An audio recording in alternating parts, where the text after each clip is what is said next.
بہت سے لوگ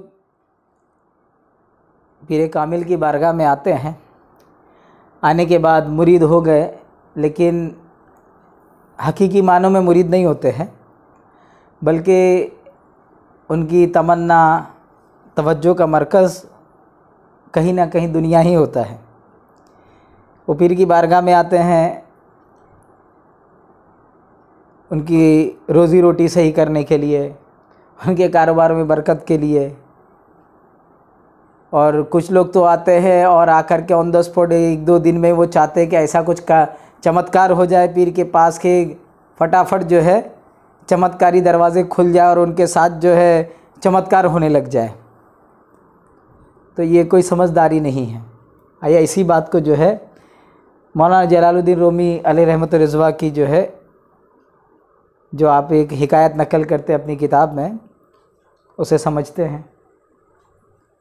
کہتے کہ حضرت عیسیٰ علیہ السلام ایک دفعہ آپ کے ساتھ جو ہے ایک آدمی سفر کر رہا تھا۔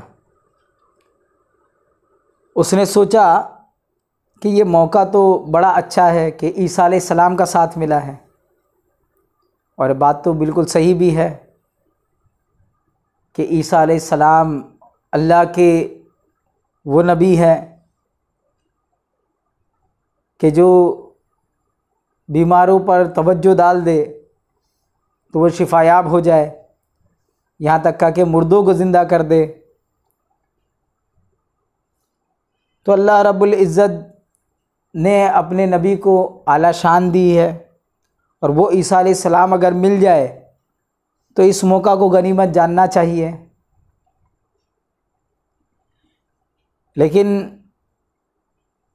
اس آدمی نے سوچا کہ بھائی یہ موقع، یہ وقت جو ہے بڑا بہترین وقت ہے، اس کا فائدہ اٹھانا چاہیے، اور پیغمبر خدا سے ایسا عمل سیکھ لینا چاہیے جس سے پتھر سونا بن جائے اور مردہ زندہ ہو جائے۔ کہتے ہیں نا بلی کے خواب میں چھچڑے، تو طالب دنیا جو طالب دنیا ہی رہے گا۔ جیسا کہ لوگ پیران اعظام کی بارگاہ میں آنے کے بعد بھی جو اللہ والے کی بارگاہ میں آنے کے بعد بھی دنیا طلب کرتے ہیں، ویسا ہی حال اس آدمی تھا کہ اس نے یہ تو سوچا کتنی برگزیدہ شخصیت کا ساتھ ملا ہے، اور وہ ان کا ساتھ پانے کے بعد بھی تمنا دنیا ہی کی رکھی کہ کچھ ایسا ہنر سیکھ جائے کہ پتھر سونا بن جائے، مردہ زندہ ہو جائے۔ تو اس بیوقوف نے حضرت سیدنا عیسیٰ علیہ السلام سے کہا کہ یا حضرت مجھے بھی کوئی ایسا نسخہ دے دے کہ جس سے میری دنیا سنور جائے اور میں پڑھ کر پھونک ماروں تو مردہ زندہ ہو جائے۔ حضرت عیسیٰ علیہ السلام اس کی اس لب کشائی پر بہت زیادہ حیران ہوتے ہیں کہ اس کی حالت دیکھ لو کہ خود تو جو ہے مردار کی طرح ہے، خود کی حالت تو کوئی صحیح نہیں ہے، اور جو ہے ایک نبی کے رفاقت سے اپنے مردہ دل کا علاج کرانے کے بجائے، اپنے آپ کو صحیح کرنے کے بجائے، وہ اسے تاج و تخت چاہیے، اسے لوگوں کو کرامت دکھانا ہے، پتھر کو سونا بنانا ہے۔ حضرت عیسیٰ علیہ السلام نے ارشاد فرمایا کہ چپ ہو جاؤ، کہ یہ تمہارا کام نہیں ہے۔ اس مقام تک پہنچنے کے لیے منزلیں طے کرنی پڑتی ہیں۔ یہ قوت تو اس وقت حاصل ہوتی ہے جب ایک عمر روح کی آلودگیوں کو پاک کرتے گزر جاتی ہے۔ اگر تو نے ہاتھ میں حضرت موسیٰ کا عصا پکڑ بھی لیا تو کیا ہوا؟ اس سے کام لینے کے لیے حضرت موسیٰ علیہ السلام کا ہاتھ بھی تو چاہیے۔ ہر شخص عصا پھینک کر جو ہے اژدہا نہیں بنا سکتا، اور نہ پھر اژدہے کو عصا بنا سکتا ہے۔ تو اس آدمی نے کہا کہ ٹھیک ہے، اگر آپ مجھے اسرار و رموز نہیں بتانا چاہتے تو نہ صحیح، میری یہ عرض قابل پذیرائی نہیں تو میرے سامنے مردہ زندہ کر کے دکھائیے۔ بولے ٹھیک ہے، مجھے اس قابل نہیں سمجھے۔ دنیا دار ہوتے ہی ہے کہ وہ کرامت کے طلبگار ہوتے ہیں، کبھی ولیوں کی بارگاہ سے کرامت کے طلبگار نہیں بننا چاہیے، کیونکہ آپ اگر ان کی بارگاہ سے کرامت کے طلبگار بنتے ہیں تو وہ اللہ کا ولی کیا ہے، اللہ رب العزت جب چاہے ان سے کرامت کا صدور کرا دے۔ لیکن ہوتا کیا ہے، نادانی میں آپ ایسا کام نہیں کر بیٹھو جو خود آپ کو نقصان کر بیٹھے۔ ایک مرتبہ اس کو تنبیہ کرنے کے بعد بھی وہ آدمی سدھرا نہیں۔ حضرت عیسیٰ علیہ السلام سے کہا ٹھیک ہے آپ مجھ کو نہیں سکھا سکتے تو صرف مجھ کو دکھا دیجئے۔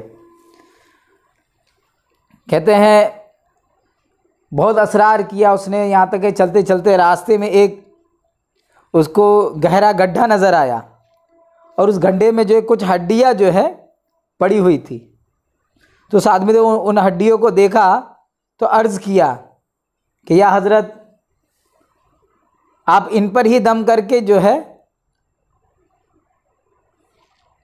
اسے زندہ کر دیجئے۔ جب بہت زیادہ اس نے اصرار کیا، بہت زیادہ ضد کیا، تو حضرت عیسیٰ علیہ السلام نے ان ہڈیوں پر جو ہے اسم اعظم دم کر دیا، اور یہ ہڈیاں جو ہے دیکھتے ہی دیکھتے ایک خوفناک شیر کی صورت اختیار کر گئی، اور شیر زندہ ہو کر کے چھلانگ لگا کر کے اس گڈھے سے باہر نکلا اور اس آدمی پر حملہ کر دیا اور اس کو ہلاک کر ڈالا۔ حضرت عیسیٰ علیہ السلام نے اس شیر سے پوچھا کہ بھائی تو نے ایسا کیوں کیا، تو نے اسے ہلاک کیوں کر دیا؟ حضرت عیسیٰ علیہ السلام سے اس شیر نے کہا کہ وہ آپ کے لیے تکلیف کا باعث بن رہا تھا۔ حضرت عیسیٰ علیہ السلام نے اس سے پوچھا کہ تو نے اس کا خون کیوں نہیں پیا؟ اس نے کہا ایک تو یہ آپ علیہ السلام کا بے ادب اور گستاخ تھا، دوسرا اب اس دنیا آب و گل کا رزق میری قسمت میں نہ تھا۔ تو پوری حکایت سننے کے بعد سمجھ میں آتی ہے کہ بڑے ہی ادب کے ساتھ اللہ والوں کی بارگاہ میں اپنا عریضہ پیش کرنا چاہیے، اور اگر وہ کسی چیز سے منع کر دے تو رک جانا چاہیے۔ بہت زیادہ کرامتوں کا اسرار یا اس کے اوپر جو ہے کرامتوں کا مطالبہ کرنا، جیسا کہ اس شخص نے معجزے کا مطالبہ کیا، ہوا کیا؟ نقصان اٹھایا۔ اور یہی ہوتا ہے کہ بیوقوف لوگ اپنے اسرار اور ناشائستہ حرکات سے پریشانی کو دعوت دیتے ہیں، اور جو ہے اپنے لیے مصیبتوں کا دروازہ کھول لیتے ہیں۔ تو اللہ رب العزت ہم کو ایک نصیحت لینے کی توفیق عطا فرمائے کہ جب اللہ والوں کی بارگاہ میں جائے تو ہم ان کے حکم کے تابع رہے، ان کو اپنے حکم کے تابع بنانے کی کوشش نہ کریں۔